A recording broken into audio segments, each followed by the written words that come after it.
Welcome to Engineering Principles. Today we're going to talk about electricity, and hopefully with what I can communicate to you, you will each understand electricity to the point that you can solve basic equations, you can use and understand electricity, pretty much everything you need to know about electricity to survive in this world. I'm going to cover in this class today. Hopefully. We'll see if that works. Here's are the specific objectives that we're going to talk about. We're going to explain the electron's role in electricity. We're going to identify some common insulators and conductors. We're going to explain the concepts of voltage, power, current, and resistance. We will be able to recognize some schematic symbols for a few components like batteries and diodes and resistors.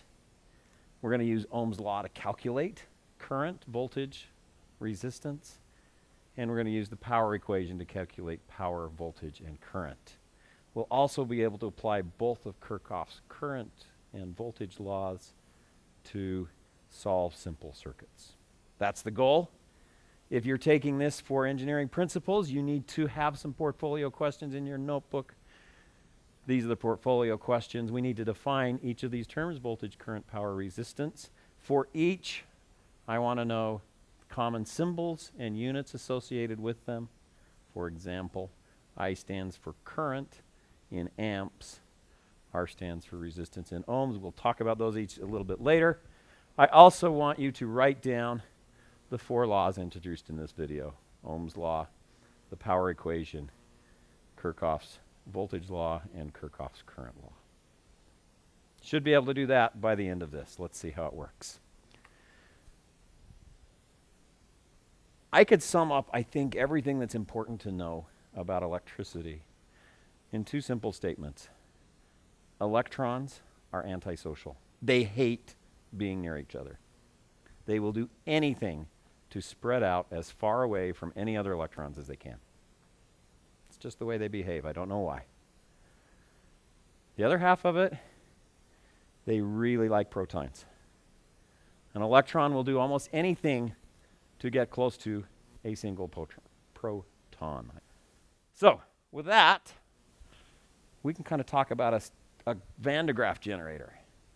Van de Graaff generators are kind of cool. They have a little brush at the bottom, a little rubber belt running around. The brush actually scrapes physically electrons off. Or maybe it puts them on. I'm not sure which direction it goes. It scrapes electrons off and they go into the ground. And this belt comes on and hits another brush, and it grabs electrons from up here. Those electrons get sucked down. Pretty soon, we get this big crowding of electrons, or holes, whatever the case may be. Big crowding of charge on that. And as it gets really crowded, the electrons want to start to jump. So many of you may have seen a Van de Graaff generator demonstration. You get close to it, it starts sparking. Electrons want to get away from each other badly enough that they will jump through the air, turn it into plasma, make lightning, do sparks, just to get out of their crowded situation. That's why they work. It's how it works. If you want to see some more Van de Graaff generator stuff than we're going to show in this short video, there are plenty of resources on the web. There's a link on this tutorial that'll get you there. That's a pretty good one.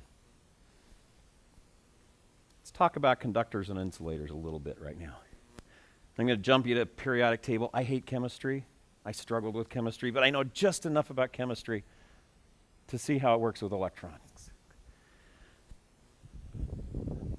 Periodic table is divided into two main sections. Most of the materials are what are called metalloids. They have extra electrons, or not extra electrons, they have room in their outer shell for electrons. Over on this far right side, we have the nonmetals. Their shells are pretty full. They don't have room for more electrons. So the metals tend to be able to give up or accept extra electrons. And if I've got an atom that can accept an extra electron, then that's someplace a free electron can jump to. Certain of the atoms are really, really good at it. They tend to be in this In this area, we have gold, silver, copper, platinum. These are the great conductors. They have room for 18 electrons in that outer shell, but they only have 10 or 11 or 12. And so adding another one, taking one away is pretty easy. So when electrons are sitting on a bunch of one of these materials, they're pretty free to jump from atom to atom. And that's electricity and the conduction of electricity. So pretty much everything on this side is a conductor. Everything on that side is an insulator. There's this little band of green here, metalloids. They're stuck in between. I like to call them semiconductors. And most of the electronic devices that you see today utilize the property that they're right between conductors and non-conductors to make really cool things like transistors and computers, diodes, all sorts of fun stuff that makes our world work. So, conductors, insulators. On a conductor, an electron is free to move around, and so they do. They spread out as far as they can. The crowding is the same anywhere on a conductor. On an insulator, they're trapped, and they're stuck, and they want to get off. So, how do they get off? Let's talk about it. So, the crowding of electrons is really measured by voltage. The more electrons you cram in a little space, the more angry they are, the more voltage they have, the more likely they are to jump. Some common voltages that you may be familiar with, just a AA battery, 1.5 volts. Some batteries are 3 volts. A lot of our electronics run anywhere from 3 to 5 volts. Car batteries at 12, your household voltage where you plug stuff into the wall here in the United States is 120 volts. If you go out into the neighborhood on the power lines, it's 480 volts. Visible ESD, if you saw that spark when you touched the light switch, that was probably about 10,000 volts. Pretty big voltage. Transmission lines coming from a big power plant to a major city could be 350,000 volts. If you've ever stood under one of those, you might hear snapping. That's the electrons just trying to jump from one wire to another because they're really crowded. They're sitting there at 350,000 volts, and they want to jump. So, voltage, it's kind of potential. It relates to water pressure. If we draw an analogy between electricity and water, the higher the water column, the higher the pressure. It relates to voltage. The more crowding, the higher the voltage. The more likely those electrons are going to be willing to do work for you to get to the other side where all the protons or the holes are. Okay. So voltage, measured in volts. That's our first term in our vocabulary today. What really matters is not so much the absolute voltage, but the voltage difference. If I've got 2 crowded places, the electrons don't really care which one they're on. They're both crowded. They get excited if there are 2 different ones. So if I've got a 5-volt battery, so 5 volts is kind of a measure how crowded the electrons are in this battery, and I connect it to another 5-volt battery, not much is going to happen. There's this conductor across here. The voltage on either side of that's going to be the same. It's like if I had 2 water towers connected to each other at the bottom with a pipe. The water level in both pipes would very quickly come to the same level. If, on the other hand, I took an uncharged battery and connected to a charged battery with a conductor, electrons are going to flow really quickly. So if I connect an uncharged battery to a charged battery, there's a big voltage potential difference. And the electrons are going to want to get across. At least half of them are. So, very quickly, electrons will flow through that conductor into this other side, just like they would in the water towers through the pipe, until both sides got to be equal. How fast will they flow? Really as fast as they can. And that flow of electrons brings us to our next term, which is current. Current is a measure of the flow of electrons in a wire. Start at this point. The electrons go in. There's some area The electrons, all the electrons that go in have to come out. So the flow at this place is going to be the same as that place. If electrons aren't flowing through the wire, then they're getting crowded and they're going to start jumping. So all the electrons that go into a wire flow out of the wire. The amount of electrons that go past a certain point in the wire at a time, that's called current. I don't know why the symbol for current got decided to be I. Makes no sense to me, but it's what it is. So get used to it. Current, the symbol is I, is measured in amps. Intensity. Cool. All right. The intensity of the flow in amps. I can live with that. 1 amp is 6.2 whatever times 10 to the 18th electrons per second. I don't care. You don't have to memorize that number. It's just a lot of electrons per second. How can I put my head around it? Well, the wristwatch I'm wearing probably draws less than 1 milliamp of current. An LED, typical LED that we might play with, 10 to 20 milliamps. Interestingly, 100 milliamps through your heart can kill you. Doesn't take a lot of amps to kill you. 60-watt light bulb, the old incandescent kind, that's almost a half an amp. A wall oven, maybe 20 amps. Starting a car, 50 amps. You need some massive current to start the newer cars these days with large engines. So 50 amps at one end, less than a milliamp or a thousandth of an amp at the other end. That's a typical range of currents that you might be exposed to. Current, symbol I, measured in amps, the flow of electrons past a single point in the wire. Okay, next. Electrons will flow as fast as they can at the speed of light, as many amps as they can, unless they encounter some resistance. I like the symbol for the resistor. It's shown as a zigzag line. If an electron were to come into here, it hits this corner, it crashes into the wall. It's moving along nicely, it crashes into the wall, it says ouch. It's stunned for a second, it turns around, it backs up, bangs into another wall, keeps banging into walls. Every time it bangs into a wall, it gives off a little heat. A resistor is kind of like a maze for current. The current wants to get through, but it keeps running into obstacles. And so it slows the flow. It just can't get through as fast. It can't go through at the speed of light. It can't get as many electrons through there as maybe would like to. So a resistor is actually very useful in controlling the flow of electrons. If you don't want something to burn up, give it a resistor. Keep the currents under control so things don't burn up. So that's the resistors. That's their main purpose. They can be used for slowing the flow so we don't destroy a piece of electronics.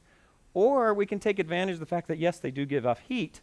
And so something as simple as a wall oven is really just a resistor that's getting really hot because they're letting a lot of current flow through it at a high voltage. That resistance value is measured in ohms. A lot of times we use the Greek signal omega to stand for ohms. We'll see that later in the section. Resistors, most resistors, not all resistors, most resistors obey Ohm's law. It's a very simple equation that relates the voltage in a circuit to the current and the resistance. Ohm's law is usually written in this form, V equals I times R. Some textbooks will show V as an E. I'll let the physicists enjoy their use of the letter E there. I prefer V equals I times R. The volts equals the amps times the ohms. We can range that with some algebra. You can learn that in your math class. You can put I equals V over R and R equals V over I. You can make triangles and all sorts of things if it helps you. One equation, voltage equals the current times the resistor. Let's try this in a circuit. I've got a battery, 6 volts. I've got a resistor, 1200 ohms. That's a typical value for a resistor for circuits that we might be wanting to play with. How much current is there going to be? Well, I take Ohm's law and I rearrange it to solve for I. Current equals the voltage over the resistance. Do some substitution. My voltage across that resistor is 6 volts. My current, 1200 ohms. Calculator will tell me that's 0.005 amps. Because we use current in small amperages a lot, we use the prefix M for milli, 1,000th of an amp. So 0.005 amps is the very same thing as 5 milliamps. And I can't help myself from saying milliamps when I see 0.005 amps. So 5 milliamps. Notice that the voltage anywhere on a conductor is the same. This conductor is everything 6 volts. This is everything is 0 volts as relative to the battery. The same current passes through every component on that. The battery's experiencing my 5 milliamps. This wire's experiencing 5 milliamps, the resistor, and the other wire. They're all experiencing that 5 milliamps. That's really Kirchhoff's law. Whatever goes in has to come out. So note that the same current passes through each component. Let's talk about Kirchhoff's voltage law. First, notice that this kind of looks like a closed circle. Okay, it's a square, but it's closed. There's a single path around the circuit. Circuit is derived from circle. You can draw kind of a circular shape through a bunch of components in an electronic circuit. Kirchhoff's voltage law kind of makes sense if you look at it. The voltage increases equal to decreases. Voltage increases come from things like batteries or generators. Decreases come from things like resistors that are consuming power or lights that are turning on or maybe a motor. If I keep going around this circle, I get to the same spot. It makes sense to me that I'd reach the same voltage. So if I go up some volts, I've got to come down some volts because I'm stuck at the same spot. Because this is a conductor and it has the same potential, no matter how many times I go through the loop. So what goes up must come down in a circuit. Increases equal to decreases. That's Kirchhoff's voltage law. What if there are 2 resistors? We call this series. The current has to go through both of those. Same current is going through everything in this circuit. So I could solve this circuit with 2 resistors by simply recognizing that the total resistance that the circuit is seeing is the sum of the 2 different resistors. R1 and R2, I've drawn those as 600 ohms, 1200 ohms. 600 plus 1200 equals 1800 ohms. Now let's plug that in to my equation. The current equals 6 volts divided by 18 ohms, all of the resistors in the loop that are seeing that shared voltage. Comes out to 0.0033 amps, or about 3.3 milliamps. Series resistors, not too hard to calculate. Just add them together.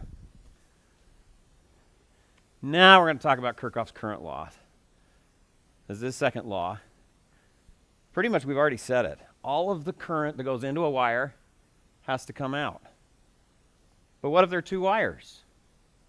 Well, some could go one way, some could go another way. Think of a river with an island in it. Some water is going to flow to the right, some water is going to flow to the left. As we get past the island, the water is going to join. We've got the same amount of water coming down after the island as we did before.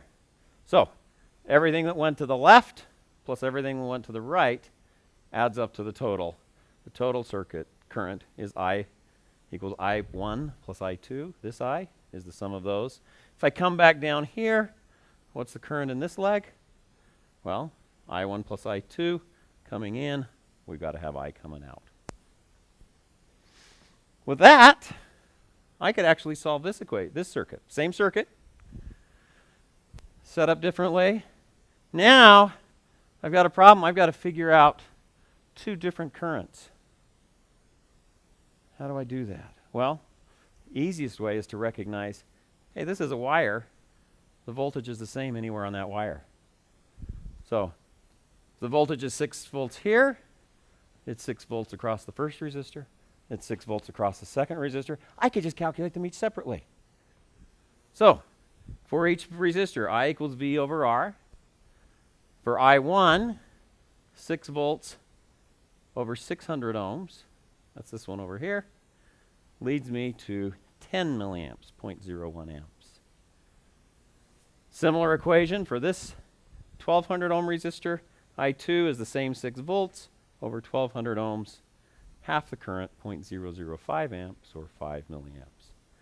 So the total current in the circuit, just I equals I1 plus I2, is going to be 10 milliamps plus 5 milliamps is 15 milliamps. I didn't put it on the graphic. It's so obvious.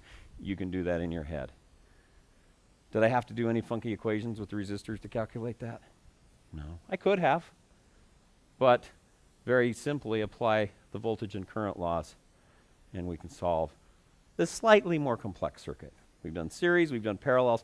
All circuits can be reduced to one of those two eventually. Okay. Last circuit I'm going to show you, and this is one we're going to use a lot in this class. Matter of fact, it's the only circuit you'll ever have to solve in this class. I've got a battery. Its voltage may vary. Sometimes it'll be 9 volts, sometimes it'll be 3 volts. Today we've decided it's going to be 5 volts. It's going to turn on an LED, a light-emitting diode. Light-emitting diodes don't act like resistors.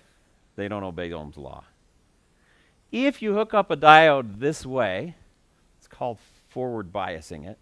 The current's going from the fat end towards where the skinny end is pointing. If it happens to be an LED diode, it will glow. A nice pretty red or green or blue, lots of colors available these days. It'll have some voltage drop across it that's almost constant. It varies a little bit, but that is where you really want to operate it. The vendor of the diode will actually tell you how much voltage it's going to have. You can look at the data sheet and find that. A typical red LED will have about 2 volts across it. A white LED will be bigger, higher voltage, closer to 3 volts. So we just assume that we have 2 volts across that diode. And we have a 300 ohm resistor in the circuit. Can we solve this? Well, I think we can because, remember Kirchhoff's voltage laws, the increases, see, what increases do we have? Just 5 volts, just the battery. Have to equal the decreases. Well, the diode is a decrease because it's consuming energy to generate that light. If it was a photocell, it might be an increase if we're shining light into it. And it's generating electricity. And by the way, a photocell looks just the same way. You can use an LED as a photocell. Shine light into it, it'll generate a voltage. Kind of fun. So, 5 volts going up, 2 volts going down. What's left for the resistor? 5 up, 2 down, 5 minus 2, 3 volts. The resistor only sees 3 volts. It can't see the 5 volts on the battery. It can only see what the diode lets it see. And so the resistor voltage is 3 volts. I can now calculate the current in the circuit equals VR, voltage of the resistor, or the voltage across the resistor, which is 5 volts over the R, 300 ohms, 10 milliamps. Happens to be a really good current for a diode. That's what the manufacturer specified for this one. Sometimes they specify 20 milliamps, 10, 20 milliamps, that's a good range. What if I didn't have that resistor? What if I didn't have that resistor? How much current would flow?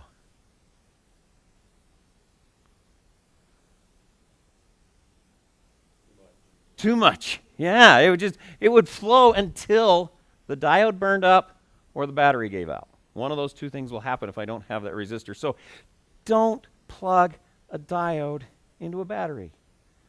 It'll burn up. Then I'll have to give you a new one, and I don't like doing that. Always put the resistor in there to keep the current from blowing up the light. Okay?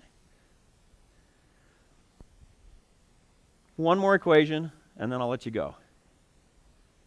The power equation, it's not actually a law, but some people call it a power measured in watts. I'm kind of partial to that name. Part equals voltage times the amps. Power is how much energy you're consuming at a given moment. So power equals voltage times amps, watts equals volts times amps.